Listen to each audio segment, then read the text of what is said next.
All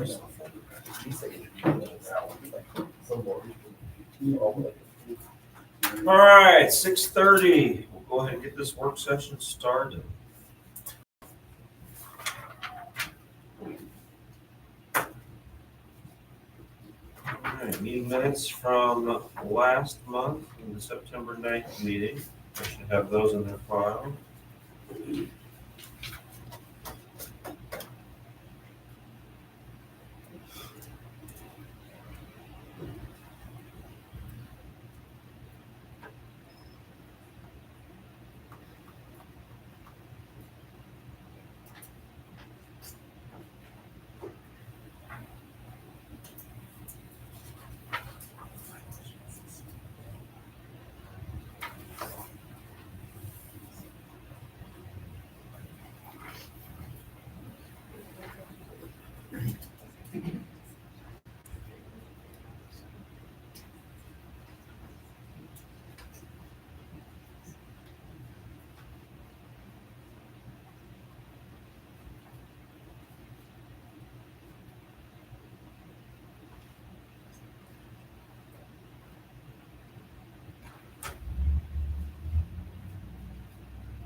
Don't see anything. Have any questions for Katie over them?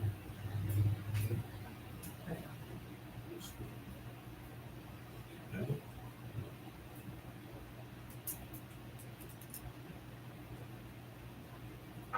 And do we have any visitors this evening that would like to address the council? Hi. My name is Kat Bemis, and my partner is Steve Kaus, and as we told you, we live right here at 117 East Waterford, right?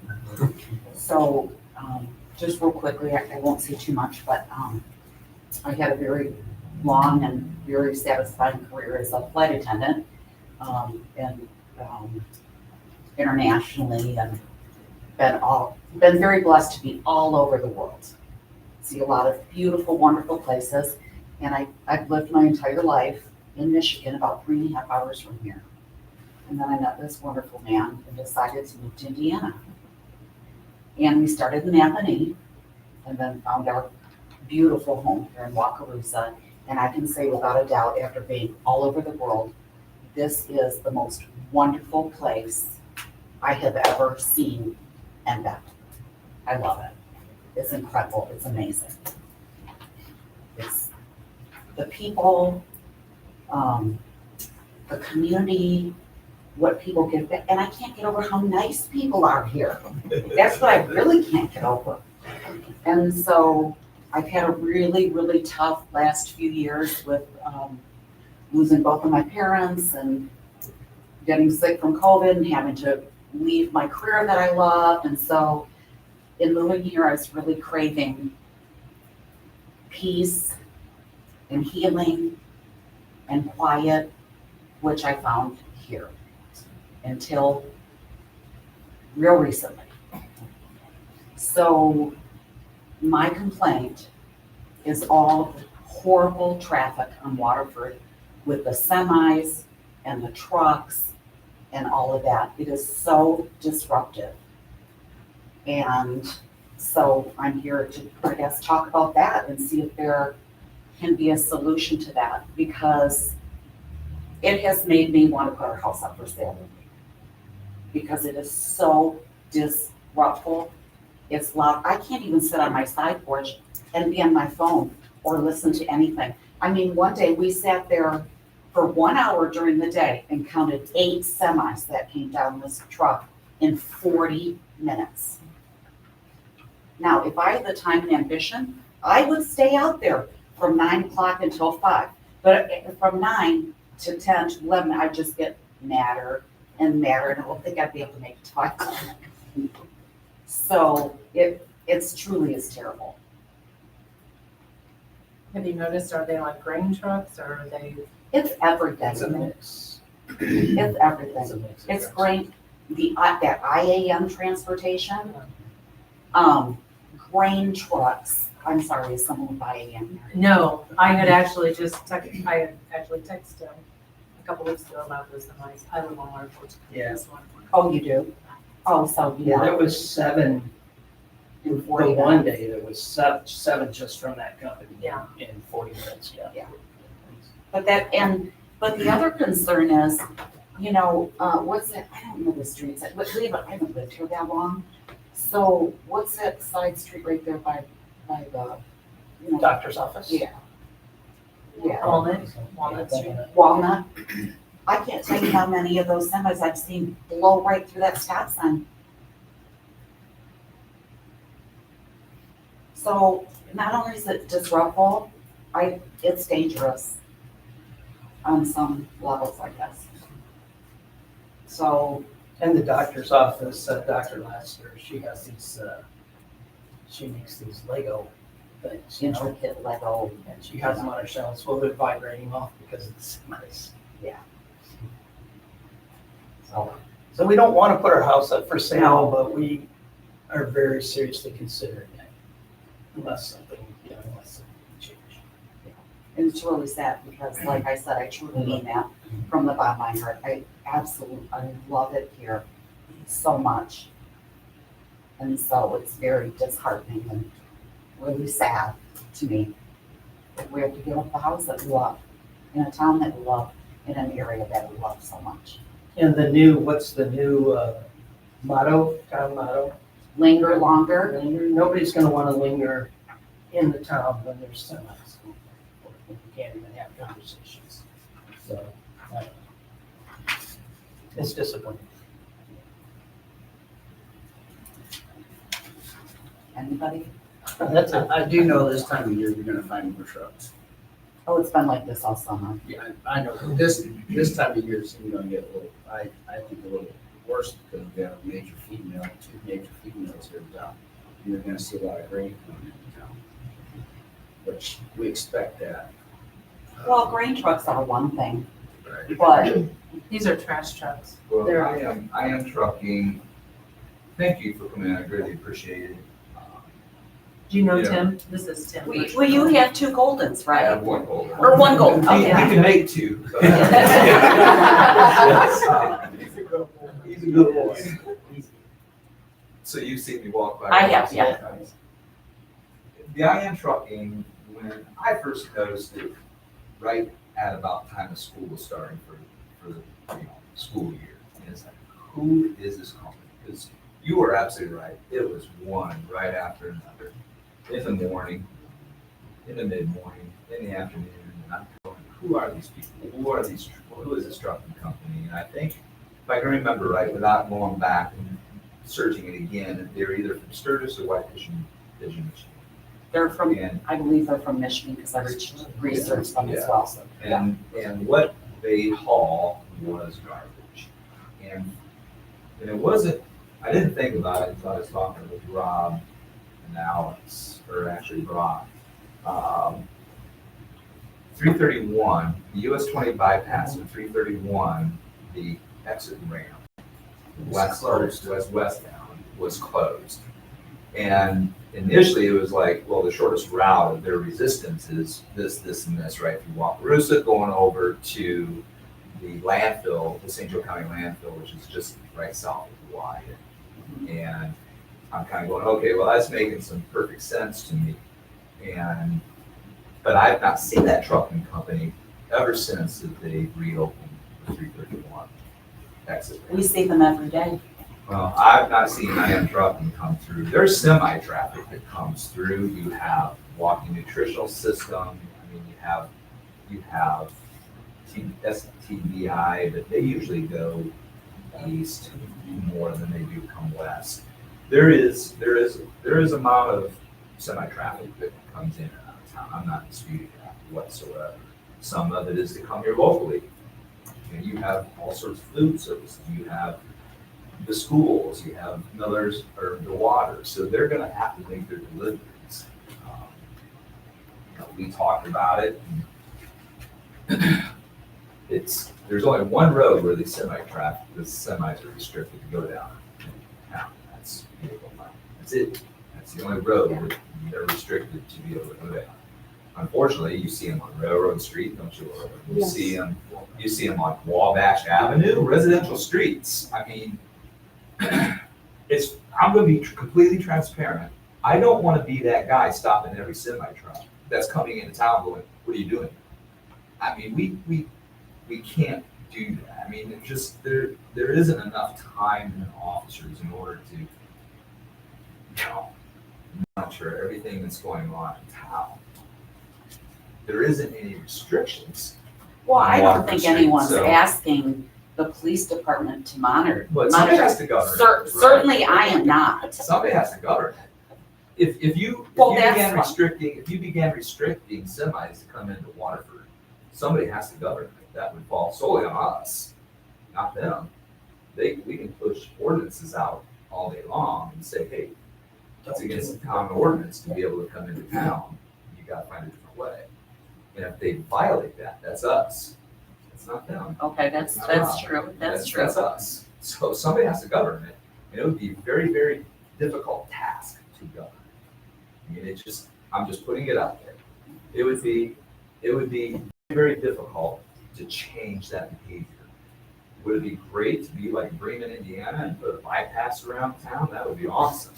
Yeah, I mean, and trust me, there's plenty of areas that these semis can go down without coming into town Exactly, through downtown. yes. But they're still gonna have to get to their points. They're gonna have to get to their granaries, to the bars, to the restaurants, to every place. Well, where they we need to understand be. that, and if it's a reasonable amount of traffic, we understand that, I understand commerce. Yeah.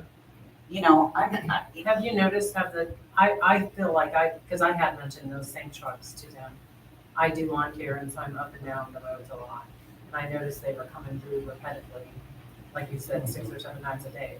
I feel like since I'm also a school bus driver, since school has started, I've not noticed that as much. But maybe I'm not home as, around as much. Cause it may be because they got tired of being stopped at us, cause we're getting buses in and out, parents in and out on Yes. Washington Street. And sometimes they were 3 deep getting stopped Yeah, by us. But it's just been, just in the past month that it's. It has, that I it noticed has. it's slowed down. like, Because it was like I crazy. said, like, we understand a reasonable amount of traffic, Yes, but what goes up and down here, to me, in my opinion, is not reasonable. no. But if you're saying it's not enforceable, it's not, you can't govern it, I'm not That- saying it's that's- not enforceable, it would be a nightmare to do it. okay, so that's just a matter of semantics. So that's all we're looking for is, is this possible? Is it possible to do an ordinance or enforce it? If it's not, that's okay, just tell us. We're just gonna make our I'm a believer that everything's possible. life plans accordingly. But the noise factor, I think, comes more from from Harley Davidson motorcycles. They come from the diesel pickup trucks that like to have their exhausts magnified 10 times over, and that does fall solely on us. I mean, there needs to be better. Right There there. needs to be better law enforcement with that aspect. So, without an ordinance being researched by Charlie, without the advisement of the town board, then right now, our hands are tied. These semis can come and go all they want.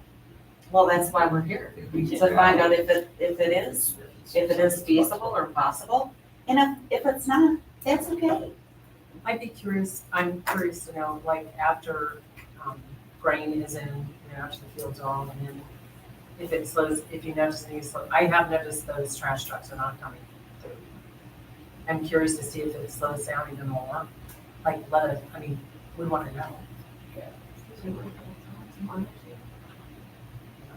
Is there a way for the town to monitor that?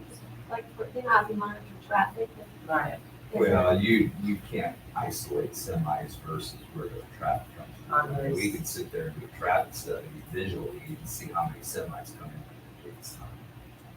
That would be easily accessible, but as far as that traffic counter device. No, I just get all meant the that traffic. when you do spend time looking at frequency when you make decisions.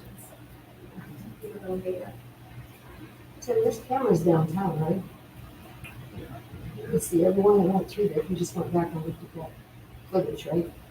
Over a period of time.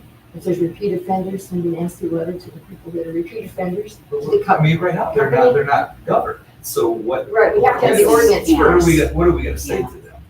It would have to have the Enforce ordinance that. first. Because there's no ordinance. How long did you guys say you were there? Since, last year, just like, I lived on South Elkhart Street for a couple of years, and I feel your pain. And that's a major thoroughway there too. I got tired of it. I did. I'll be honest with you. I got tired of the traffic. I love the house, it was a little house. I got tired of the traffic, and we moved one block away. Now, you guys got a beautiful house and property, so you have a very legitimate complaint about it, and maybe there's a resolution. I also live on Waterford Street, so I'm, you know, long trip. There's a lot. So, I deal with the 5 o'clock people or whatever trying to get to the factories in the morning, and listen to the other cars. That's right. So, yeah. Started with like local truck traffic only sign, you know, ordinance. That we, the reasons to go on. Then you still have the police, if you're gonna see a trash truck coming in town. Well, I don't know if it might detour or something. I mean, when we Yeah. asked STBI or whatever, if they could just, when they leave town, I live across from Jane Stone, so I get all the truck traffic going down Industrial. And when they put that in there, we knew there'd be a lot of food trucks going in there. We'd asked, we just put a sign out there and we asked the owner if they could go out and go down Nelson's Parkway instead of coming. And it's, we still get some, but I think it does detour a little bit, just the signage. But I think, can we do that without an ordinance? Or can we put local truck traffic only? Yeah, I mean, there's no enforcement. Right, but I'm just thinking the Yeah, right, sign, You I can mean, put a sign and it's not enforceable, just to hope that maybe it slows it down because there's a sign, but we all know how well they read the truck traffic But signs. you all need to be ready for the backlash. Right. Because I'm telling you right now, just the grain elevator people are gonna come in and go. I would consider them local I would, traffic. I would But I consider, know, if they're going to but the they're food still gonna hall, come in and go, really, seriously? I mean, that's behavior, is what it is.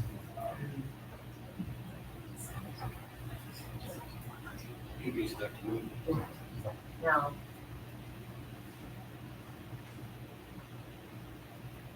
I think that's- It was a start. That's a start. Like I said, we're not looking for, Right. a police officer to be out there 24/7 policing it. We're just asking for something a little bit more reasonable. It was so bad this summer. I agree. It was that this summer. It was, It was bad. It was bad. We're just looking, to see if Even if it's a deterrent, something. a deterrent of Lessen something, it. yes. Yeah, I figured that would happen as soon as they shut down that fence off of 331. They were gonna take the shortcut across there. Well, bottom line is people are creatures of habit. They absolutely diametrically oppose change. They hate change. I could go on about recent trash changes. How much people hate change, regardless of whether or not it's better for the community or not. They frequently hate change. So that being said, though, in terms of governance, do we want to try to detour something that I also see as a hindrance to downtown activity? I'm concerned about the kid that's gonna get smoked on his bike. Yeah. Because I was telling Alex this, I was driving the one time the other day. I don't remember what, doing something one time, I don't remember exactly what it was. And I was right out here, and this kid, he couldn't have been more. In fact, it was just outside, Dr. Lansing's office, it was just, I could see the house. That's where we've seen it before too. And this little boy, I stopped, I was westbound in Waterford, and I started through the intersection, this little boy on the bike. And I've seen this semi go through there. I happened to see him because I caught the top of his cap right over the hood of the truck. And I slammed on the truck, brakes, and he didn't even look. He then turned right down the center of Waterford Street, westbound lane, and then finally, I was following right behind him. As if he were an Amish boy, but he was an Amish boy, and he turned north on Elkhart Street, and that's when his mom saw him. Mom was on the other side of the street, had walking along the sidewalk and that round. She said, "Get out of the street." He's like, "Huh?" My concern is the little Johnnies or the little Susies that are gonna get smoked in our downtown.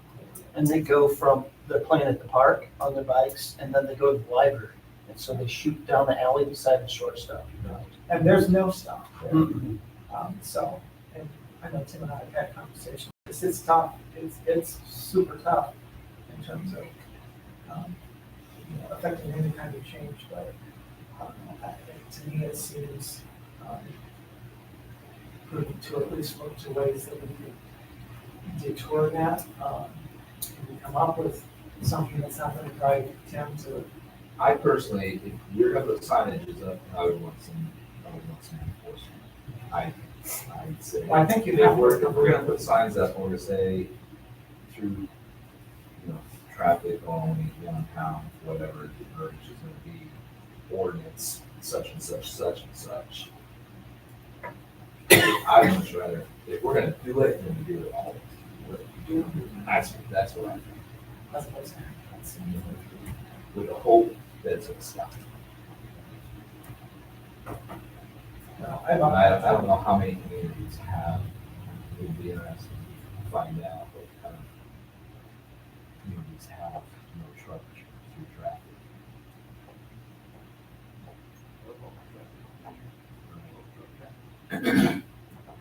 Yeah, we can't, clearly can't stop that. Shortstop needs the product. Dempster needs the delivery, everybody needs the product. Right. I get that. Doesn't usually pass. But using it That's as a what they pass-through use, just that's what because a lot it's of them faster do. to go from 19 to 331, I think it's, I just wondered if it's caused any change at all in frequency because the road being closed. Past Madison School, there is no direct shot right now. Well, that could be too. I didn't think about that. Yeah. Judy. So That very well could be the causation of why we aren't seeing that truck traffic Right. coming through. Because Yep, I didn't even think about that. Yeah, because there was a few that I followed, just happened to be pulling out of the driveway and like, you know what, I'm gonna follow this truck. Did you see where they went? Yeah, 331, To every the time. landfill or no? Yeah, and then they turned, yeah, and then they turned. I was wondering if that's what it is. We could always add a couple more pumpkin trees too. I was just literally sitting here There's one at thinking- every intersection. I'll still go around. see, that's creative out of the box.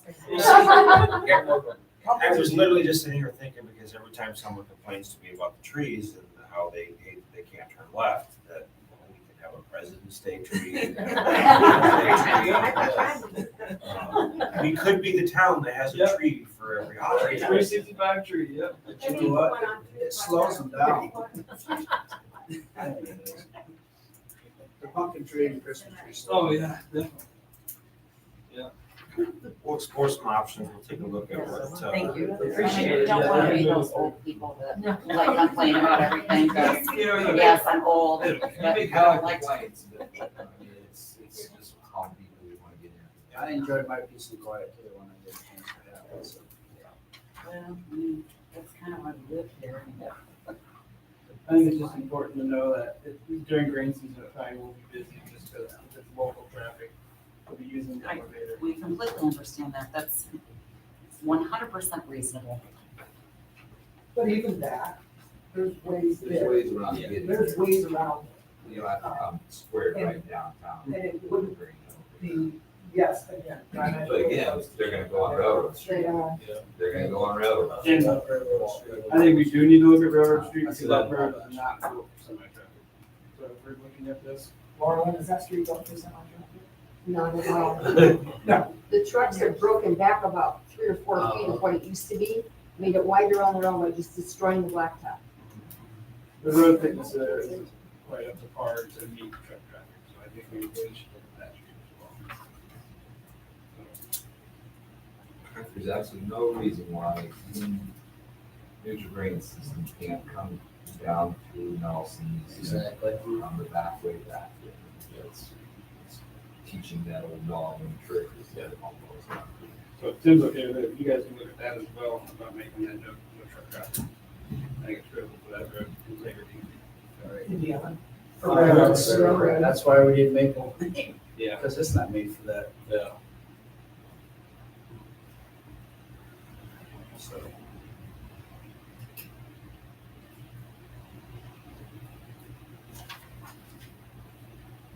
Okay. We could have tailgate every week. That's downtown market. All right, anyone else this evening? Okay. Thank you. Move on. Thank you all. Thank you. Thank you.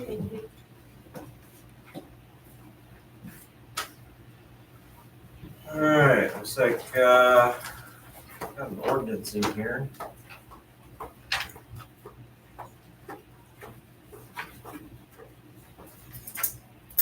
WK 2025-10. Danielle from County Development, Elkhart County Development, and someone else, will be in tomorrow. Okay. They gotta bring one, they gotta bring one of these that have all of the spelling corrections done on it. There's like 4 in the first paragraph, I think. Rob, you'd be proud of the English teacher in you. This came from Elkhart County, I wasn't anticipating, oh man, that's. There's 4 in the first paragraph. Affairs, the internal affairs. C minus. Whoa. I can reach out to Danielle, and make her aware.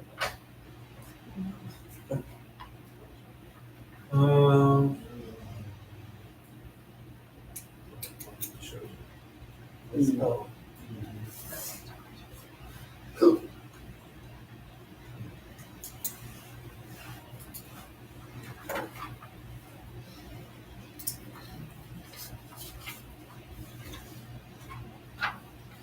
Okay.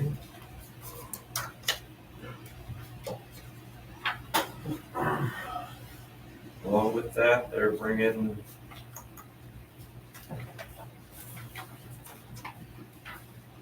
PC 2024-4? Or is that all the same? I think that's just. That's, okay.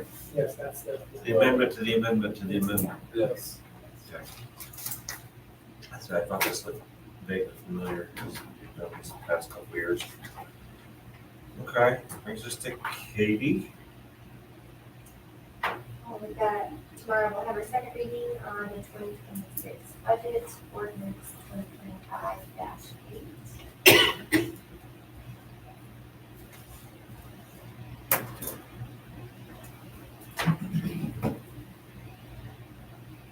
And then for the salary ordinance 2025-9, I can make some updates to that for tomorrow.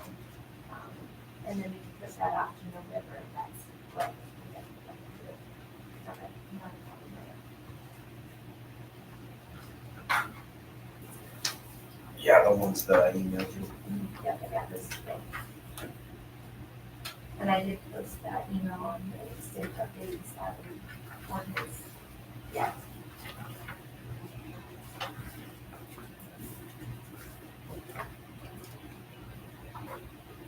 Any questions on either of those?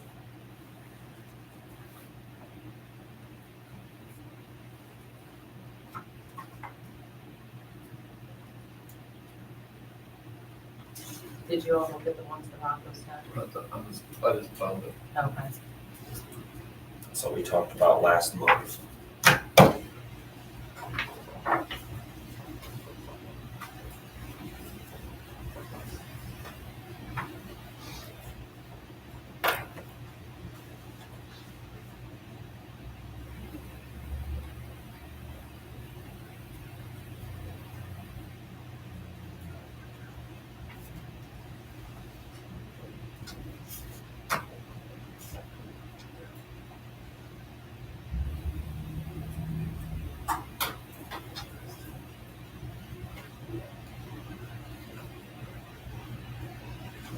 Last cruise on,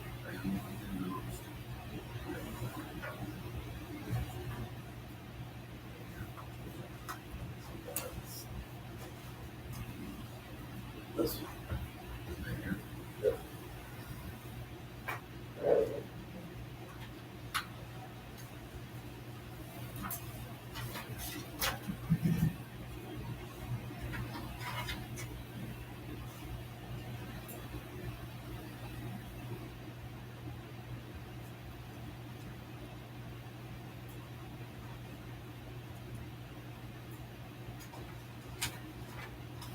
What's your thoughts on that? I'm okay with that.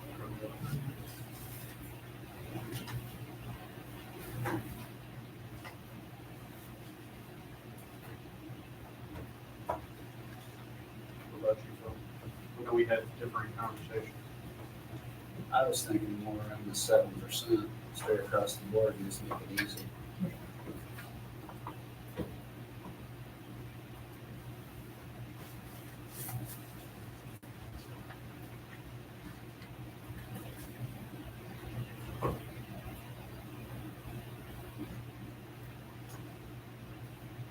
Well, it makes it easy and difficult at the same time. There's areas of 7% way outside the bounds of what shoring something else should be. I mean, I understand that they're here. But on the other ones, I'd like to see a little bit more. Remember too, though, we are increasing their, what they get per hour, based on what accreditations they get to, for both KU and public works.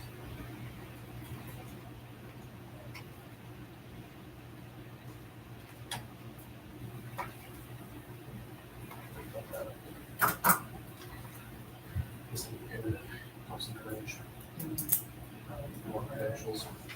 Yeah, we did that last year, right? Students, I was forgetting we're increasing that as well as. Yeah, like, So, because you've been having guys getting wastewater and water, right? Yeah, And then plus CDL. yeah, so everything's 75 cents. that was 50. That's always been 75. I thought that it increased. No. It's always been, because it's a total of $3. It's always been 75.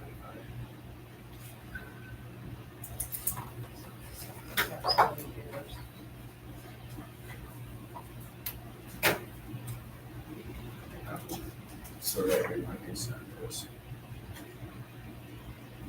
I guess we'll deal with it if it happens to come our direction, but how do we maintain the people we have there, because everybody else is shooting for the moon, trying to keep them. Trying to. Other departments are going crazy trying to recruit other police officers and things like that. That's my biggest fear.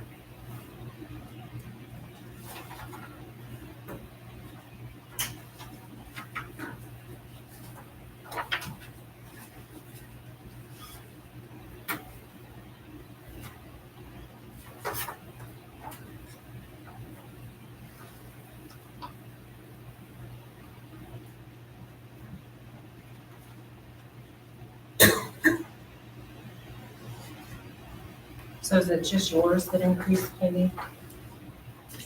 With the accreditations? He said we could potentially get certification as well. And the longevity increased too, correct? Yes, we increased that a year or two ago. And with that, we put the cutoff sooner. We really, we moved it from 30 years to 25 years.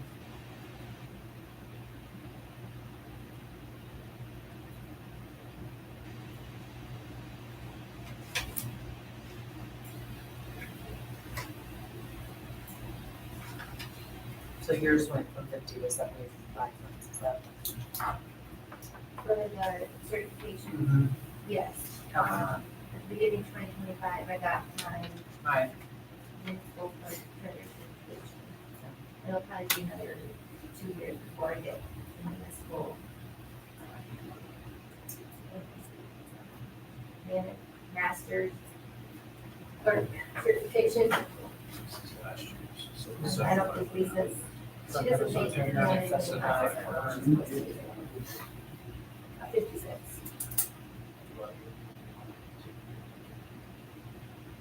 Should. You do that.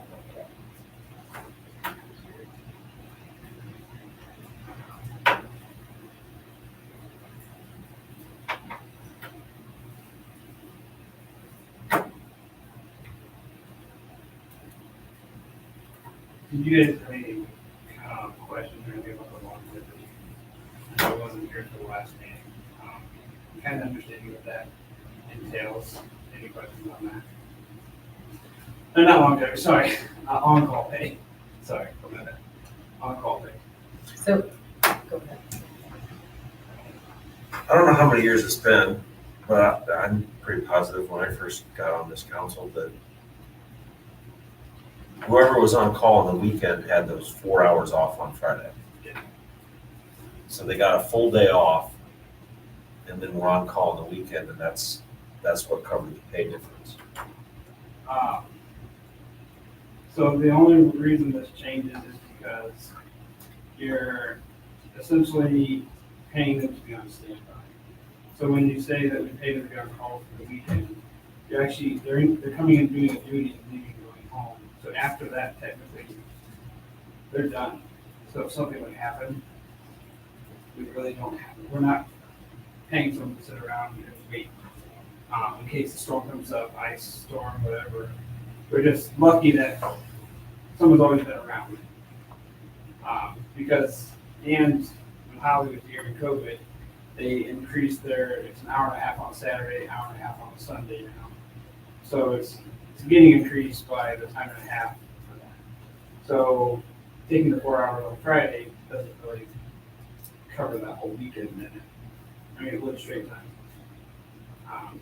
Well, that's what we were saying. It was never time and a half. It was straight time because it was, you had Friday off. Yeah. So therefore you were, to get your full hours was your hour and a half it took on Saturday, hour and a half it took on Sunday. You actually ended up with a little bit of a bonus 95% of the time because you got paid for 4 and worked 2. Yeah. It was just that having somebody around for the $9,000 a year, to have somebody around in case something happens. Someone's basement's flooding, I can't guarantee you that we're gonna have somebody within 20 minutes because everybody could be out of town at that point because they're not being forced to be in town. That's where, to be truly on call. They're coming in, they're doing their weekend checks, and then after that, they're done. They did their weekend checks that they're supposed to do to make sure that the water's getting checked, the sewer's getting checked, and the bathrooms are getting opened by state. What we have to do for IDEM. So after that, they could bring it out, and it all falls with me all the time. So that's the other, that's my responsibility all the time because everybody can be gone. And now I'm the one that's coming all the time, which I don't mind, but that will get old very quickly if we don't reward that in a sense. You see some communities have their own call pay, some communities don't. Some communities pay like a minimum of 2 hours, some communities pay 4 hours. It's all across the board. I follow some forums on it. And everybody does something different. So they may not technically have an on-call pay, but they say, hey, your on-call is going to be a minimum of 2 hour, 4 hour pay. Is what the trending is starting to become.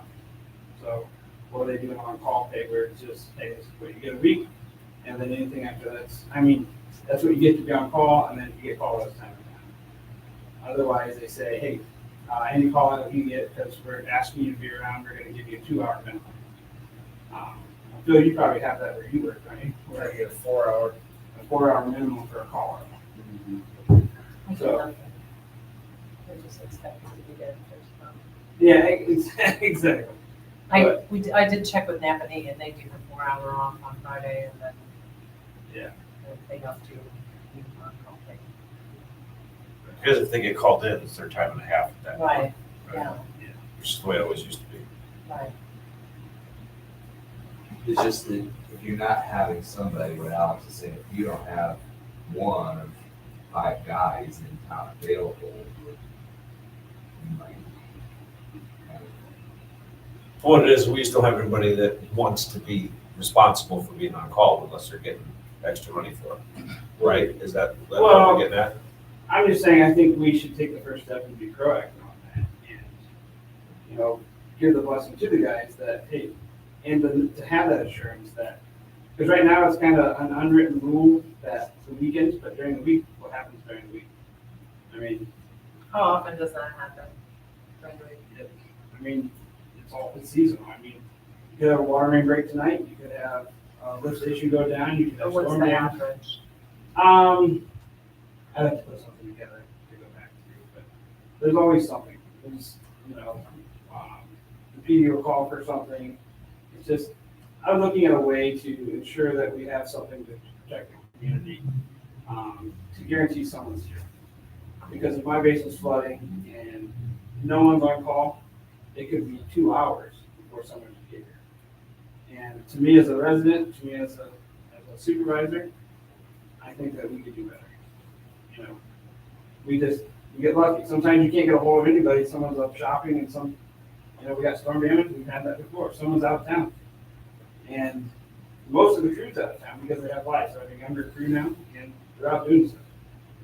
And I don't want to see us get caught where we don't have somebody on call that can respond to an emergency. Because we cover all spectrums. Whether it's something in the park, whether it's something at the lift stations, the water plant, storm damage, street signs hit, we cover all aspects.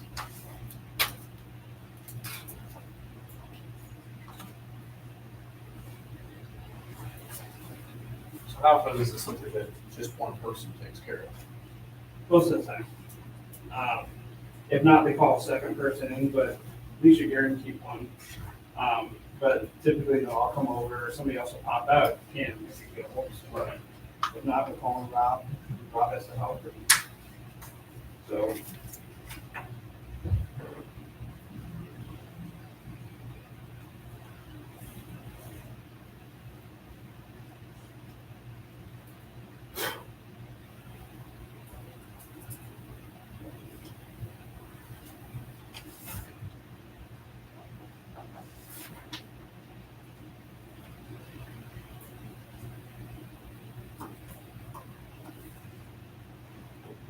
I see both sides of it, I can understand what they're saying. When my wife was a nurse, she might be in call for Christmas, never get called in, but if they called her in, guess what, she'd drop everything. Because she had to go, because they had more babies being delivered over. So I see both sides of that. It's nice knowing that they have her on call, and that it wasn't, well, who can come in? It was nice to have that backup. Was she getting reimbursed for that on-call time period? She was getting paid no matter what. She was getting so much an hour, like $2 an hour to be on call. Yeah. Then when she would go in, they would pay her her normal hours, her normal Some pay. municipalities do their detective, they'll say, hey, your daily rate for on-call, so I'll just do that, $35 a day. So it's an extra $70 for that week. cool, with that, we do have some situations where Right. you can't be under the influence of alcohol. Yeah. You gotta be within 20 minutes of the community, and you're gonna carry your phone. But that's not what she did in 30 minutes, yeah. Yeah. We lived in, she drove to South Bend, so we could not leave Walker, so. Yeah, Same with me. Yeah. so that stipulation will be there. And then remember being at family Christmases or Thanksgiving or whatever, and next thing you know, she's out the door. Then she got, I don't know when she got in, nurses, pretty hard. By the time or something like that. She was, they paid her $2 or $3 or $4 an hour to be on the phone. She was praising the Lord when she didn't have to go, but at the same time, when she did have to go, she was ready to go. She would literally drop everything. There's been times I've been through the entire cycle of phones trying to get a hold of somebody, so then I just come over. I mean, last storm damage on Waterford, we had nobody in town. Randy was on vacation, not that he come in, but he was on vacation. I left a meeting in Bremen to come over here because they couldn't get a hold of anybody else. Yeah, Rob can attest to that. Rob was one of these making phone calls, so.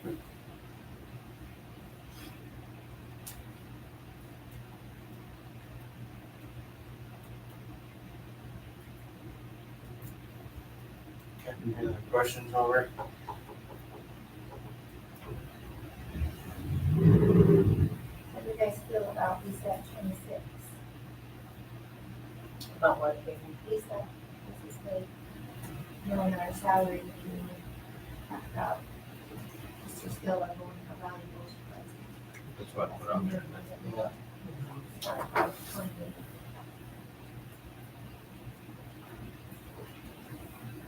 If we move her to the proposed $28, that's a 16% increase. That's huge to me. I think, we're not getting 16%. I don't know. And the bump up to full-time, and we were back and forth on Right. And when we upped her, when she went to full-time. her dollar instead of two. She's doing a lot. No, and I'm not, in all of this, it's not that I don't appreciate anybody for what they do. Sure. That has nothing to do with them or their skill set or, I value everyone that's here. But I also value them trying to use our Yeah, it's not fun. I will say she's been an It's taken extension, all these papers, trust me. she's been an extension of Public Works too. She's helped us out. No, I know, she's been awesome, I know It's that, a phenomenal I agree. move. It's just 16% in my mind, it's hard to.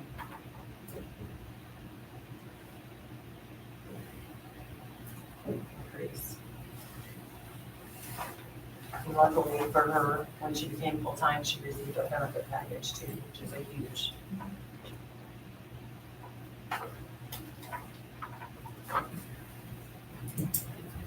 Okay, any other questions? Comments? Let's go say the number was like total, you said for you're looking at. 80, 127, I think. It's 165 a week. Okay. Yeah. Just, because how would you feel if we did weekends and not days? It would be a good start, and then we can see how it goes. That would help. More than likely, people will be around in the meetings, but the weekends are the biggest thing. I mean, weekends and holidays, everybody wants to bug out. So, to know that we have someone left behind would be great. So, it would be a good start. I'd be willing to start there. And I think the guys would appreciate it too.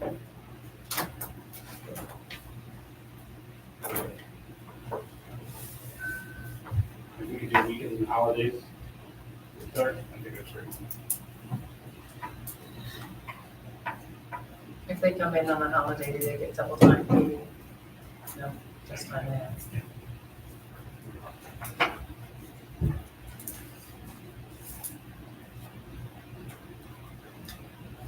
I do know this spring we're struggling to get guys to cover the nuggets and get from that, and it was for a while.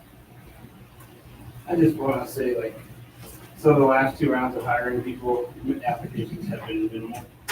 And I don't want to take a chance of losing anybody, so the little things that we can do like this may help keeping. The last round, I had 4 applications. 1 guy backed out, and so forth, but we only narrowed it down to 2. And that's all we got. And we advertised that for weeks, and that's it.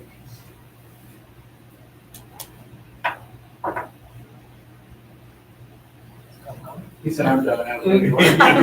Oh, did you fall off his chair? He's fucking leaving. Yeah. He's on call.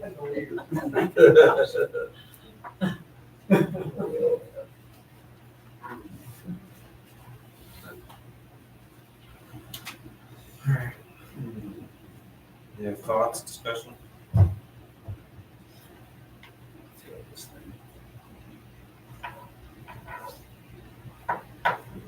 Okay.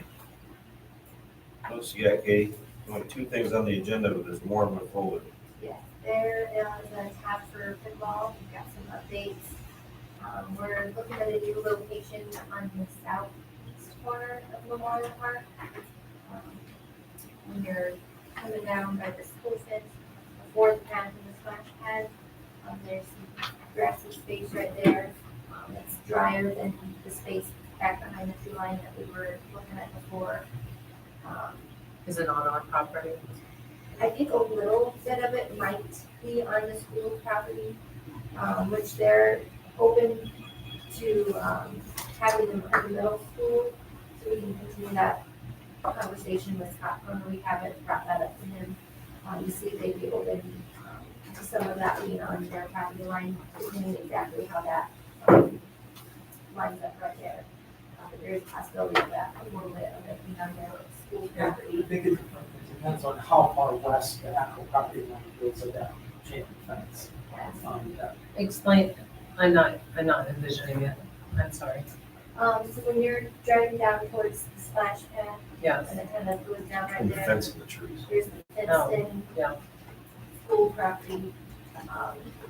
And then it's right there next to the fence. But we already have a traffic issue over there, I mean, Which like parking. we have looked at, if we put them there, doing additional parking, right along that grass strip up into the restroom building. That's low too, though. Yeah, that area is a little bit wet, which we would put some kind of drain, we've considered, There's some kind of bait. there's enough space to do so 6 pickleball courts and then basketball court. The great thing about that is, like, say on a weekend, if there's a tournament or something in the school, and anything going on, we could be able to full parking, has a nice walking path. In the school parking lot to pickleball, basketball court. We'll get them to open their gate. Exactly. Well, that's the whole issue, is that But, you know, in front of the school there, you know, they can utilize some of that. There's not a lot of room in that park system without growing the park system. so are they open to it on their property, or are they not open to it on their property? We haven't discussed this location with them. When we discussed the middle school that's just west of the tennis courts with them, they were very open to it. Because that's a new development, because they were never open to it before. Scott sent over, which is on here, a proposed agreement for pickleball courts to be placed there, so they're complete green light for it. I can't imagine why they would. I'm just thinking logistics of the elementary school and recess and buses coming out of there and, The good thing about Memorial Park, my observation is there's bathrooms. Yes. Every pickleball court you go to, there's some form of a bathroom. Right. Around here. It's, I don't know why that is. because you're old. Maybe that's just right. So. I feel your pain. That's the only thing we consider too.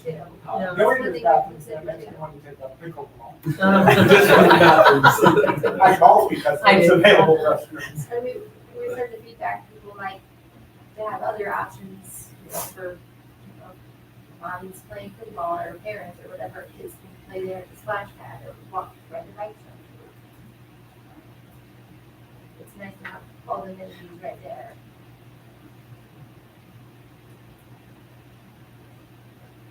I would much rather have it at Memorial Park. I'm still just concerned about parking and the traffic on that end. Would there be available parking at the north end as well, on the other side of the hill? Depends way up, but, if you go on the other side of the tree line, the east side of the tree line, in that area, you can add a row parking just off the drive. So, And then the north parking lot as well. That electric scooters get down the Zip line. Shuttle service. I like the Well, you still gotta go up something. Elevator, zip line. Work off gravity, so we still got something that has to happen here.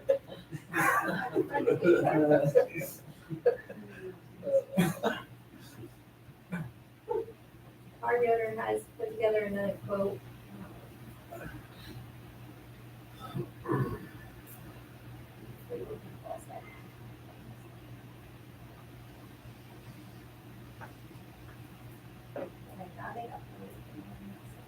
Oh, yeah. It's, paddle walkers and 6 pickleball courts and 1 basketball court. Their price did go up a little bit since August, just with inflation.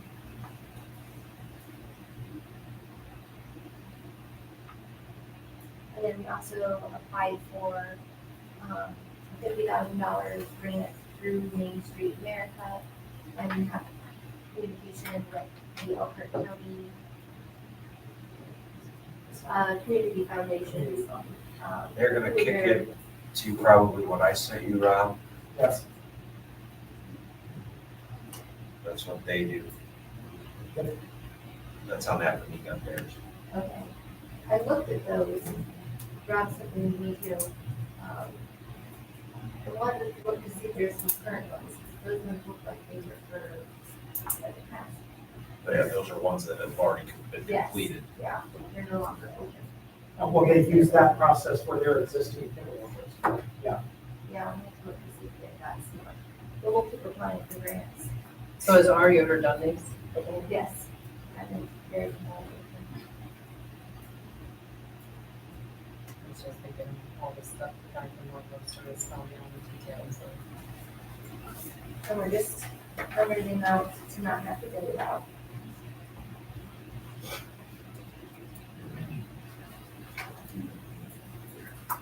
Maybe this is a silly question, but have you talked to the Parks Board about this? They- A little bit.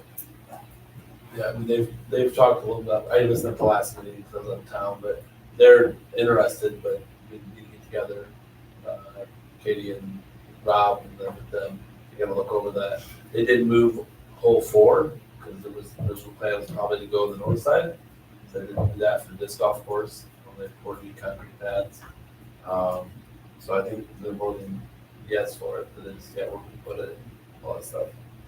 Is there any way they can maybe do some fundraising to And then, yeah, support this? yeah, there's things like that, they're interested in whatever. That's that whole grant program, right? It's to match on the fundraising, it's based off of online and whatever you bring in. What is it? Okay, That is the state's program. okay. Yeah, they're all aboard.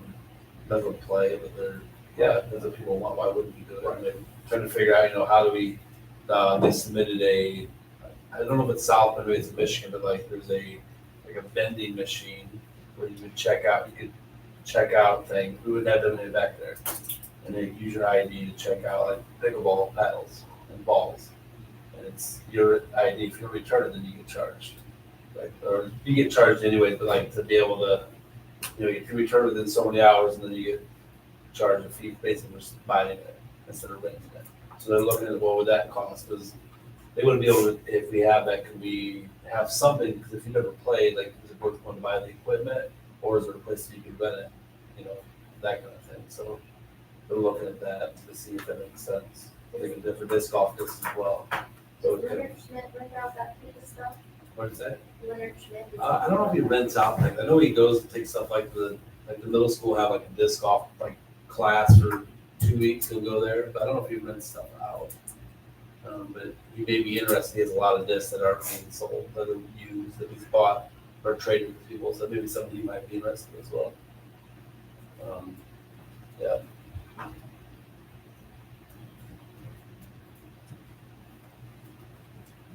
I know Doug from North Webster, they put a cage up there and put balls in it, and then they don't have a problem with it. And that's just why there's balls there. People leave and take and they're like, leave a penny, leave a penny, or take a penny, Kind of you know. like the Pony Empire. Yeah. Put really pennies there. Yeah, I think our community probably could do that. It's just those 1 or 2 people that Yeah, would take advantage of that and, do whatever with those balls or those paddles or those discs, whatever it is, like those basketballs. Yeah, I don't know what's the risk versus the reward. I don't know. I see the vending machine being a nightmare for Alex and Tim, you got the footage? getting the phone calls. It ain't my quarter. I mean, that's an issue too. Like, If you don't bring your own equipment, you don't play. I mean, in all seriousness. If you don't I have your agree. own equipment, you don't play. You're not gonna go with somebody that's already playing, so you can learn how to play. A lot of these communities have committees that are in charge of running the tournaments know, they might have a storage building there where they might keep some supplies and things.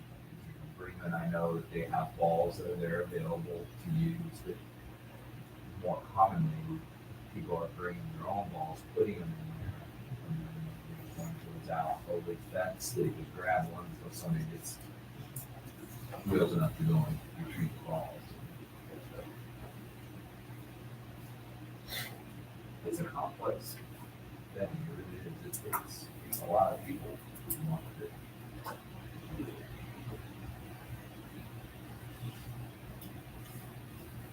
So it's Northwestern or something like that, do they have a place people can rent it in town, or is it They the do same not. thing?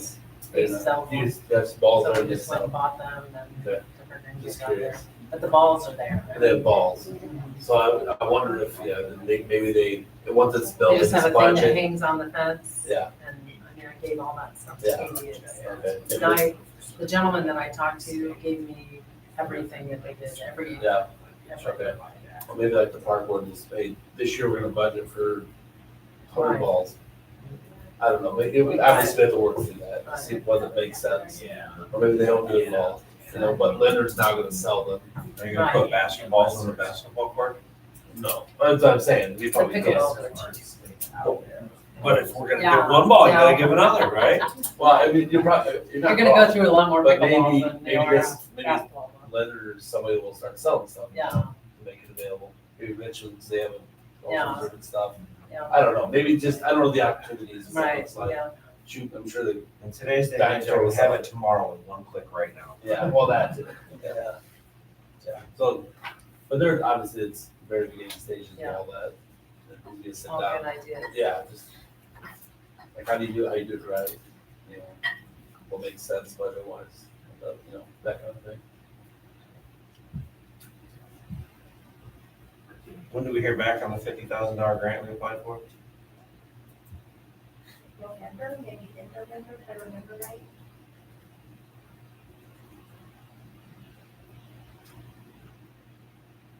I think we definitely do some measuring and some talking. Right enough there to fit 3 pickleball courts, they're each about 20 foot.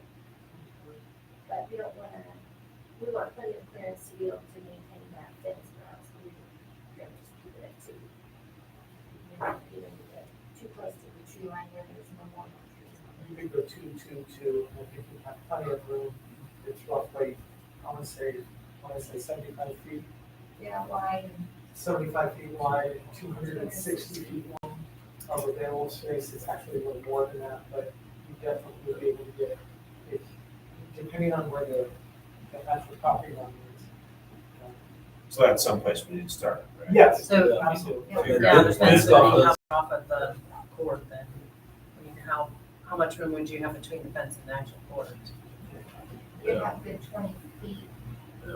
Because I loved the way Northwestern had the movable, place to sit, stand. It was just I mean, I could pick it up and move it. And so if they had people playing basketball, you know, pick up basketball game, you could move it over there and sit and watch it. If it was a pickleball So like tournament, it was bleachers, yes, thank you. Was it like on wheels? Yes. Okay. Just picked it up, moved it wherever they, and they just did not have any problems with it, just sits out there and gets moved around to whoever needs it. So if you're having a tournament, The only thing I can think of, just thinking disc golf, they did just pour pads about halfway up here for this whole. We're talking south of that. Yeah, so that would It be would south not of that, interfere with the okay. pads. Yeah. Went out and walked it 3 times. with Okay. measuring the- Yeah, Awesome. but that, in fact, Pull two. it would, you could probably come within 20 or 30 feet, you still have plenty of room. Yeah. 20 foot to the south of that. Okay, perfect.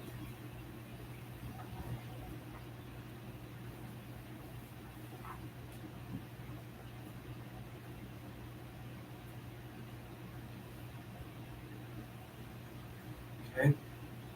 Anything else, Katie? Okay, JPR.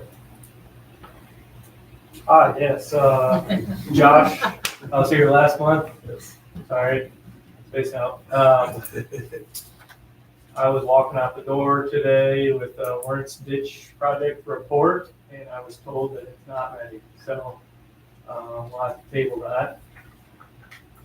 And it's not their fault, it's not really, it's some legal stuff we gotta find out.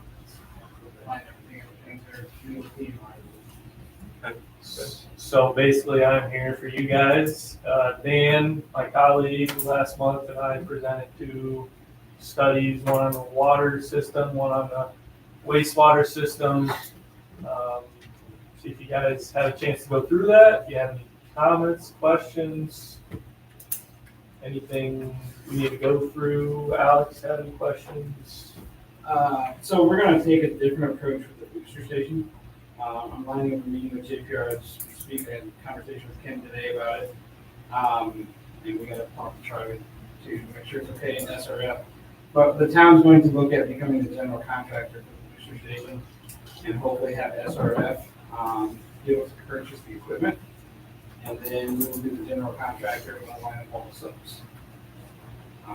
Done this type of project before for a large well. All the SCADA controls, electronics, all that went very well. Huge savings. So we potentially could see this project in half of the proposed cost. I'd say that's a fair number.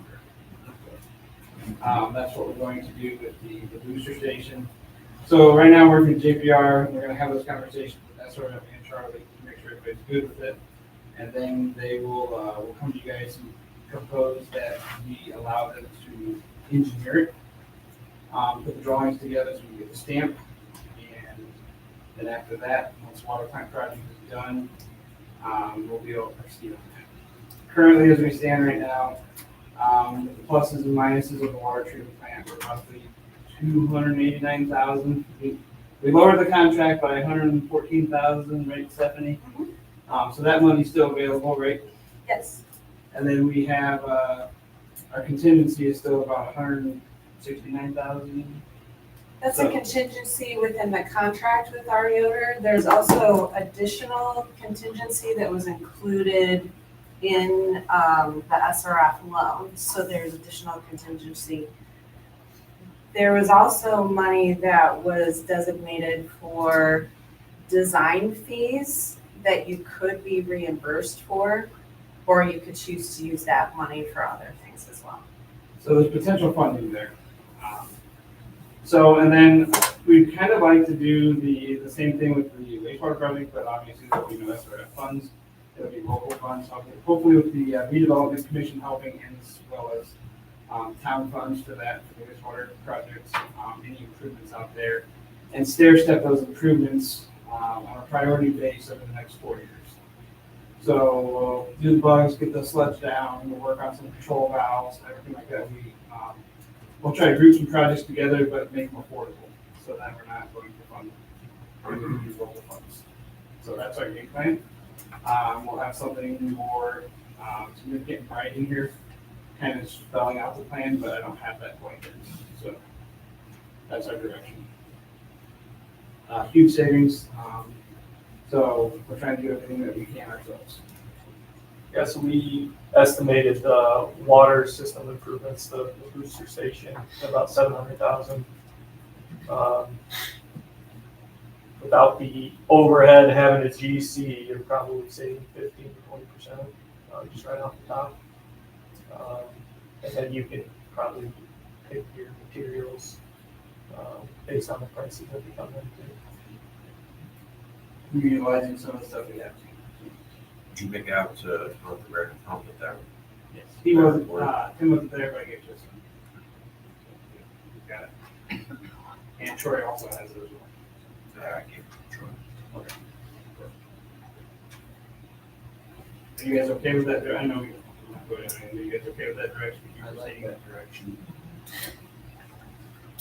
For sure.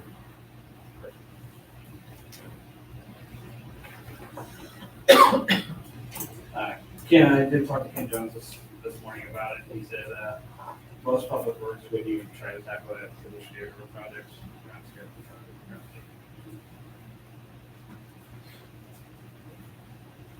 Okay. And we normally don't have the staff to be able to do that. That's what we see. Anything else on engineering? Okay, brings us to DLZ, looks like we've got some pay apps, Stephanie. Yeah, the first one is DLZ invoice for the water treatment plant project, $49,812. This month is for a 5-week period. The previous was for a 3-week period, so that's the difference. But in general, those costs will be going down per month because we've received all submittals and we've had fewer and fewer questions and clarifications with our yoga. They've really had their questions in early in the project, which has been really nice. All players are doing a great job on this project. DLZ, our yoder, subs, I think everybody's doing a fantastic job. So kudos to DLZ as well. Good job. Thank you. I seen the flyer over there. Yeah, that looks nice. Yeah, good. Okay, so pay app 13's $49,812. Okay. And there's another one, pay app 11, it's our Yoder share, correct? Correct. $530,140.60. Okay.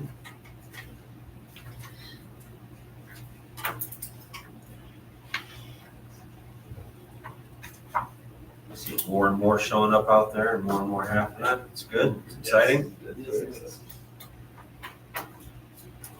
It looks like in the next month, should be receiving process equipment, so aerator, filters, should be coming in.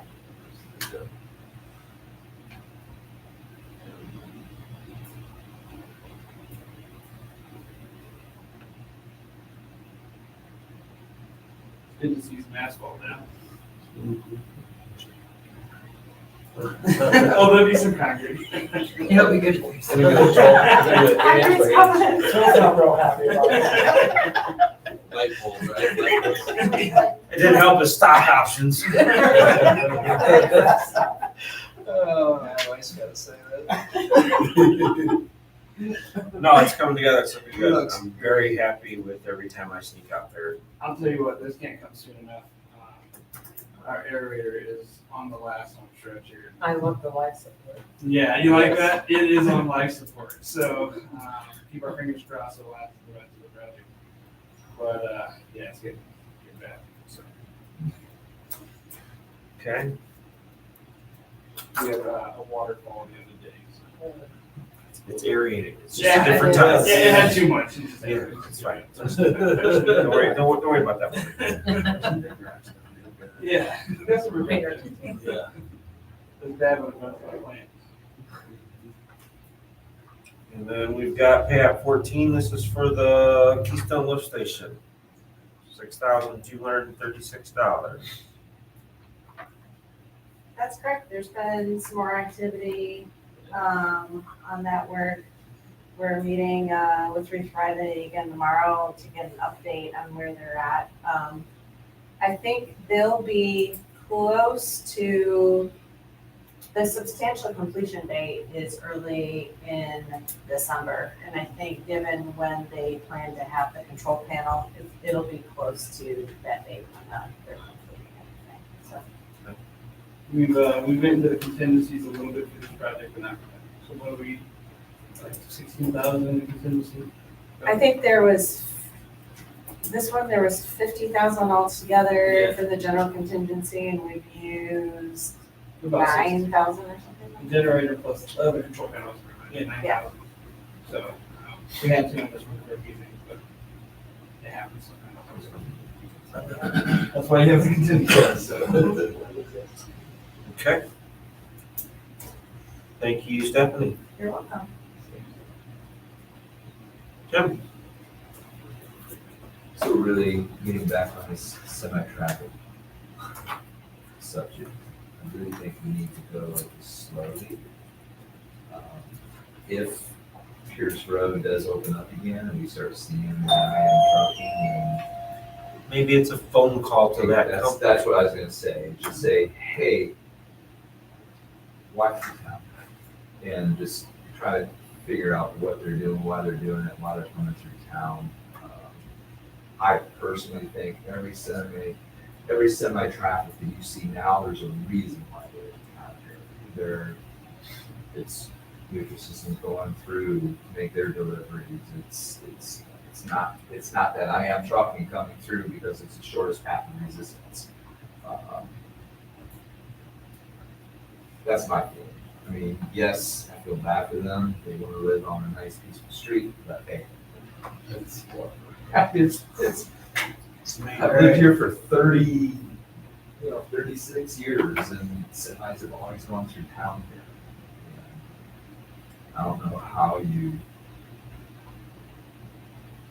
y'all said, Charlie, get an ordinance, get it together, then we're gonna be the enforcer of it.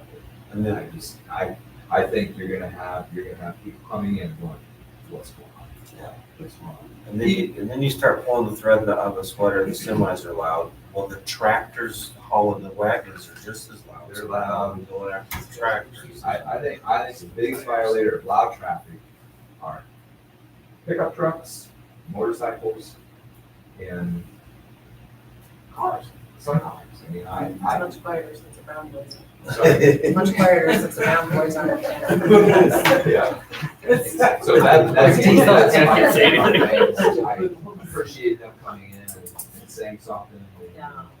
Rob's first said something to me, I kind of had a little bit different of an attitude than I got. But seeing them coming in What's here. the different thing? It was a little less caring. It's a slippery slope and it's a.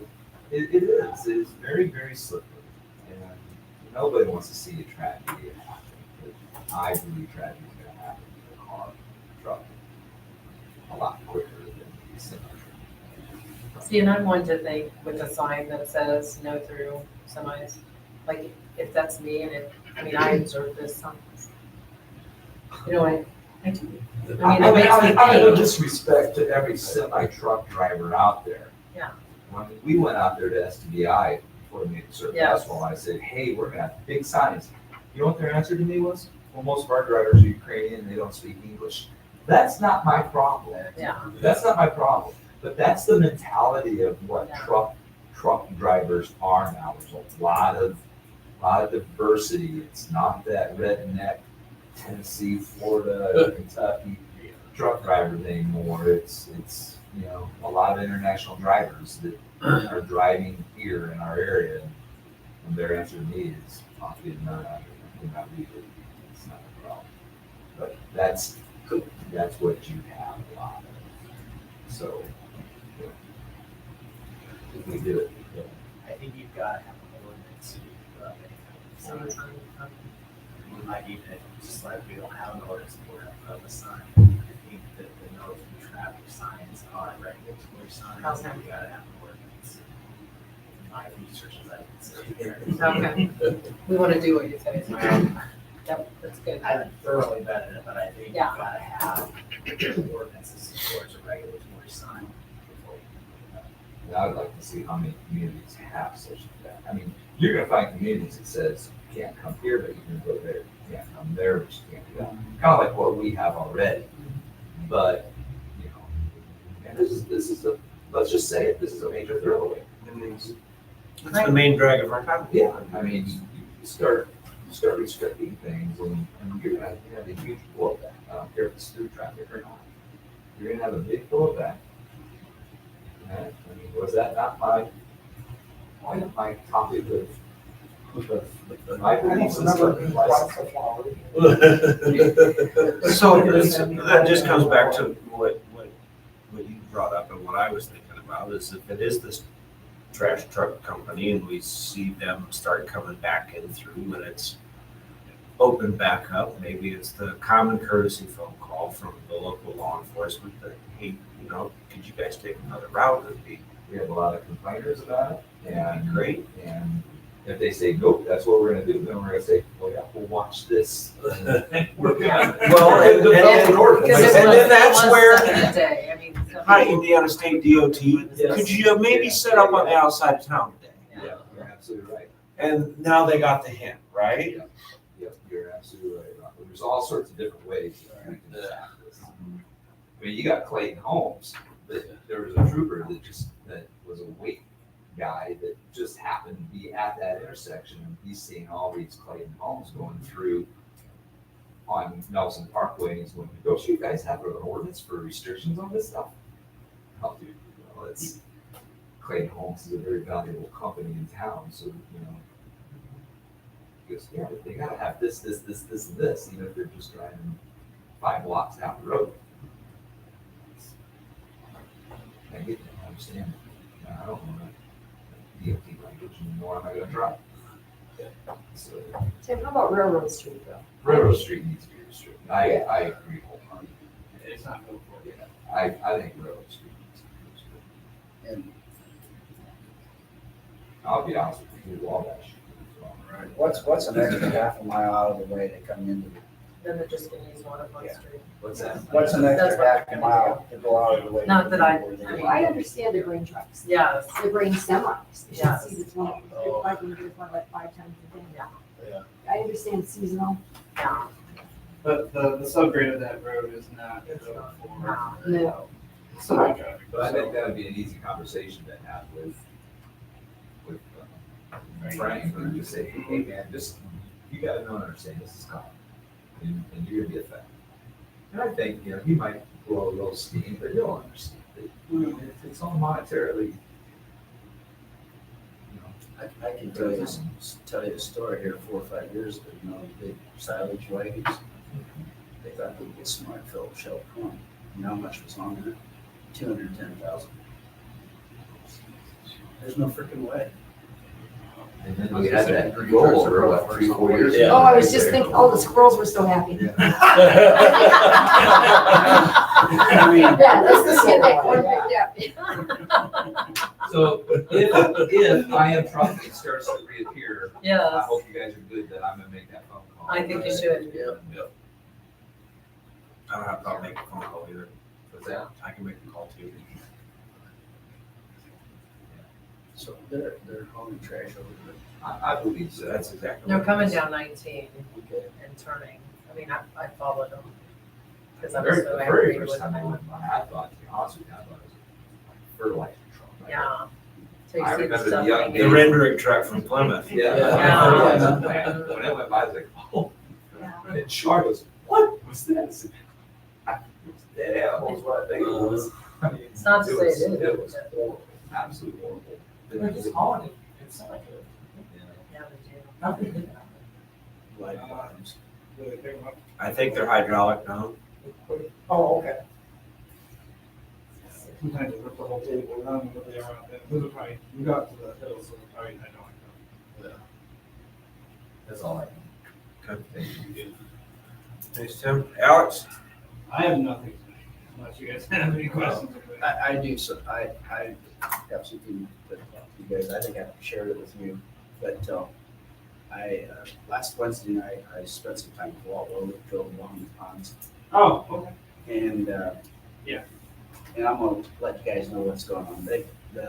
The geese, when the beans are starting to come up, anyone has trouble with the beans, when they plant beans in that field, but it eats the part of the bean when they're tender. Well, after several months, the bean still has the sprout in the ground and it'll grow back up. And there might be about 10 bushel an acre out there on about 4 or 5 acres. And he was wondering if there's anything we can do. I said, Legally, you can't do anything. that's what I said, because, I said, the geese are gonna fly over the water. I said, what they choose to eat just happens to be in your field. Yeah. So, We do have a permit to remove the eggs when they do lay eggs in the springtime. Which tries to help control the population, but I don't know if it does anything good at all. Because there's still a million geese out there. I mean, I don't have an answer. I don't know if DNR has an answer. I don't think anybody has an The answer. DNR is gonna say nothing. Yeah. Right. We try with the weight. Did we talk about not mowing out there? Help. So I did have that conversation with Iden, a little bit about that, our field inspector. And they said, well, you still need to have an access path, to be one path in the pond, Yeah. but it's totally up to us. So it's if we want to make the decision or not. Do you think it would help? Well, geese are are scared, they don't like tall weeds. Right. They like, we pretty much fresh cut it grass going every 2 weeks and we get a nice piece area. So my thought was, let's just grow, let it grow. As long as we don't get trees in it, let it grow. Mow it maybe twice a year or something versus every other week. Plant wildflowers. And plant wildflowers or something that's not gonna affect the ponds though. And maybe that would deter them because they're scared of predators being in the tall grass, so then they won't maybe stay as long. So maybe that would cut down the population some, maybe we'll try it, maybe not. I just throw ideas up there. When you look it up, obviously, it's a very taller grass, so, but I know in Cleveland and that they have coyote statues and it keeps a lot of the geese away as well.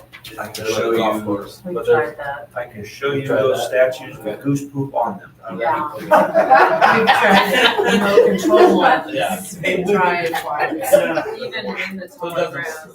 I've been seeing it. Yeah.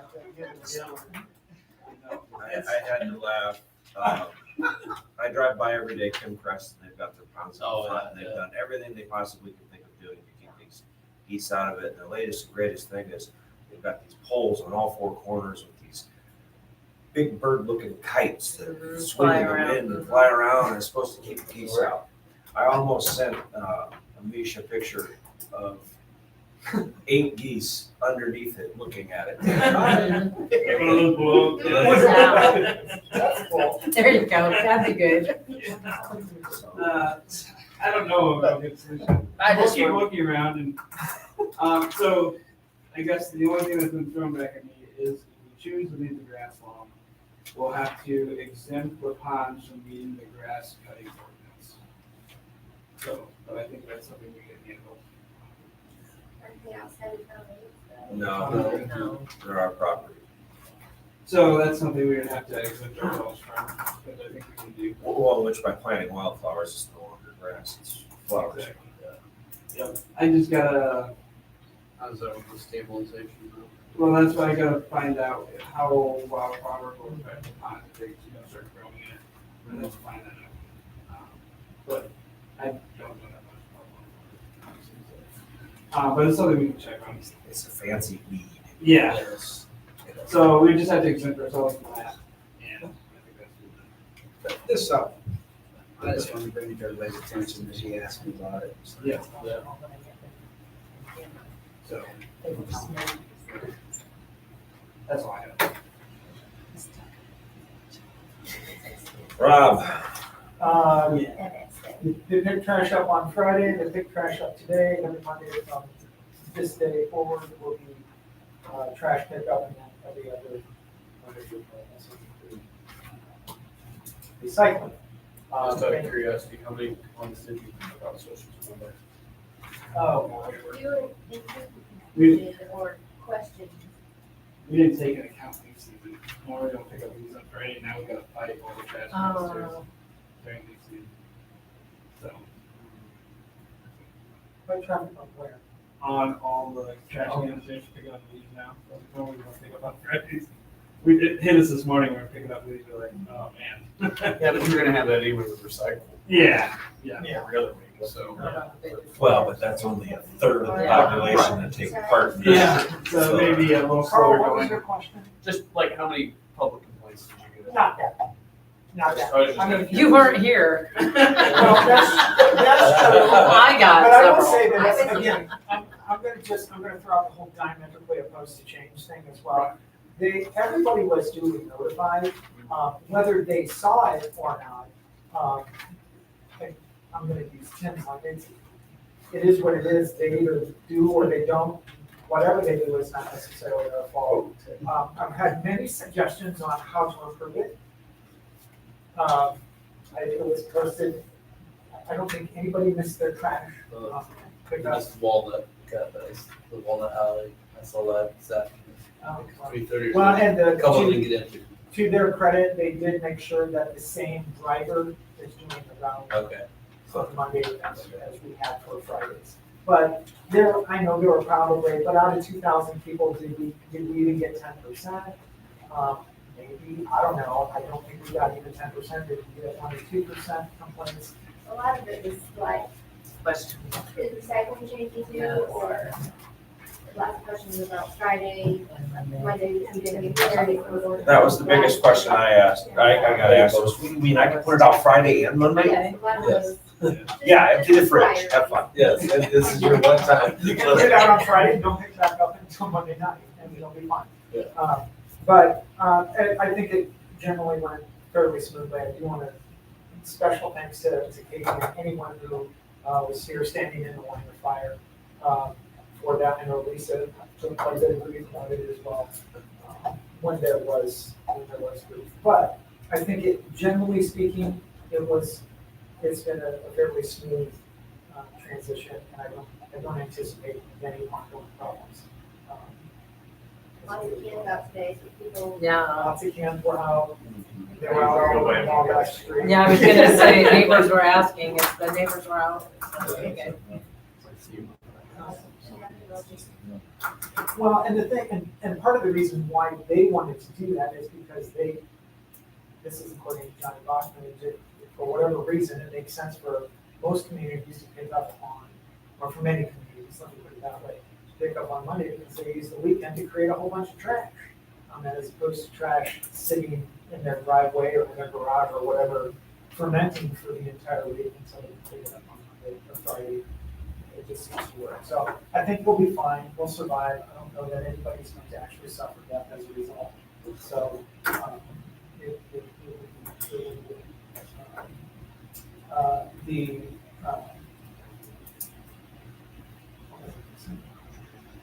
Really, that's not it. I mean, we've been working on the quilt garden area, and I know that raised some stink. And I think a lot of people, again, they're just wondering, why are we changing? We had one lady call, this is back to trash call, and she needed reasons why we're moving from Monday or from Friday to Monday. I need to know why. I want reasons why we're moving the trash. It's not enough for you to tell me that's more important ones. I need more reasons.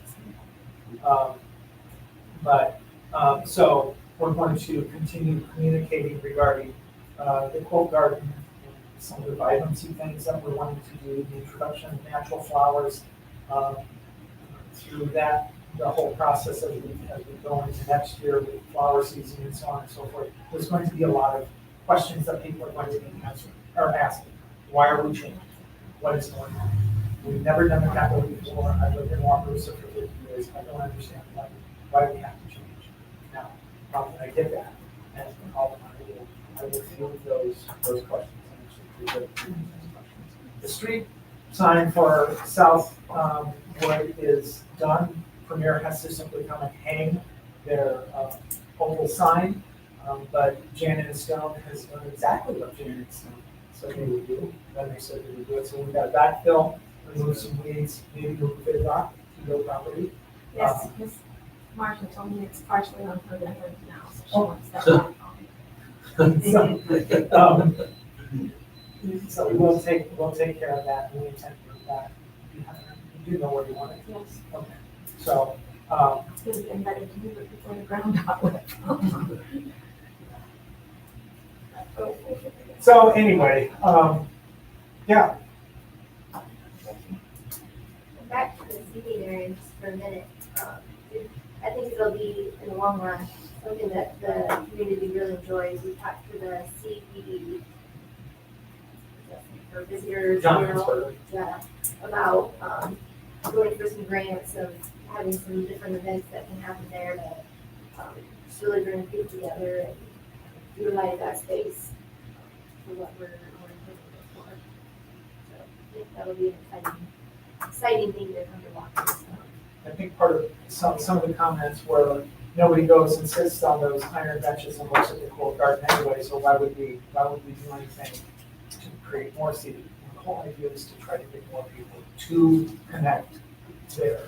And what we want to do is just provide those opportunities for, if you're downtown, when the corner pizza place is open, or whatever else is going on, and you want to just spend some quality time downtown, there's not really a lot of places where you can. And so this seems like a great idea. Seems like successful in other towns. Very Japanese doing their agreements, that city area, middle area, just kind of market under lights. But Which is got really the cool. music and a great turnout. water is better, so. It seems to be something that people engage in. It's definitely a work in progress, but excited about what it's going to look like and how different it will be than everybody is imagining. So,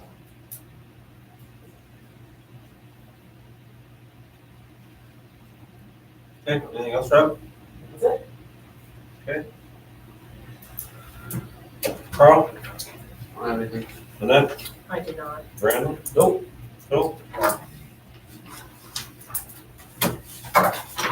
I will not be here tomorrow night. Go Panthers. I'll be at a band concert tomorrow night, so we'll be taking it. I'll be here. Carl's in charge. I'll be here. See everybody next time. Thank you.